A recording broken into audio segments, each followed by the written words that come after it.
Alright, so in this problem, I have x to the power of x is equal to x to the power of 2. So I want to find the value of x here. So for my solution, I'm going to first start by rewriting my equation. So x to the power of x is equal to x to the power of 2.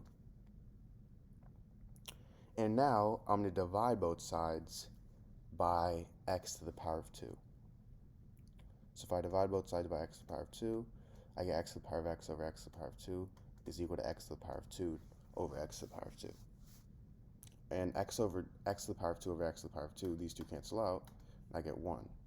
So I get x to the power of x over x to the power of 2 is equal to 1. Now, if I have something in the form a to the power of m over a to the power of n, this is the same thing as a to the power of m minus n. So x to the power of x over x to the power of 2, that's the same thing as x to the power of x minus 2, which is equal to 1.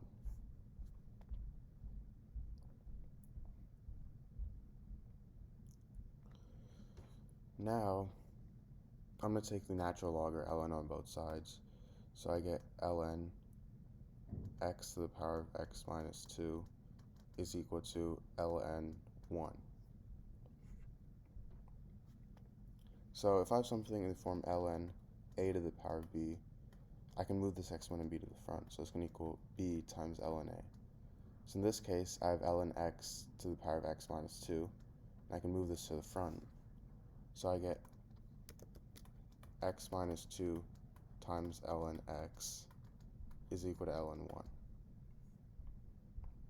Now I can distribute the ln x, so I get x times ln x minus 2 times ln x is equal to ln 1.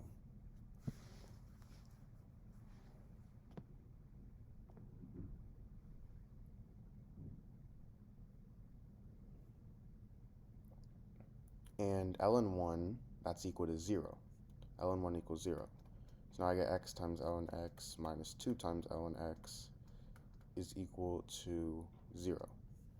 Now, I'm going to go back and factor out ln x. So I get ln x times x minus 2 is equal to 0. And now I get two equations. I get ln x is equal to 0, and I also get x minus 2 is equal to 0. So for ln x equals 0, we already know that ln of 1 is 0, right? So x equals 1. That's one solution of x. And for x minus 2 equals 0, that's simple. All we have to do is add 2 on both sides. And I get x is equal to 2. So x equals 1 and x equals 2 is my solutions.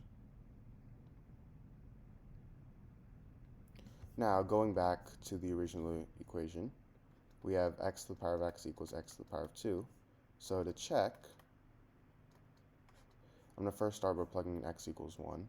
So if I plug in x equals 1, I get 1 to the power of 1 is equal to 1 to the power of 2. 1 to the power of 1 is 1, and 1 to the power of 2 is also 1. So this is right. Now if I plug in x for 2, I get 2 to the power of 2 is equal to 2 to the power of 2. And 2 to the power of 2 is 4, 2 to the power of 2 is 4, so this is right as well, meaning my two solutions are right.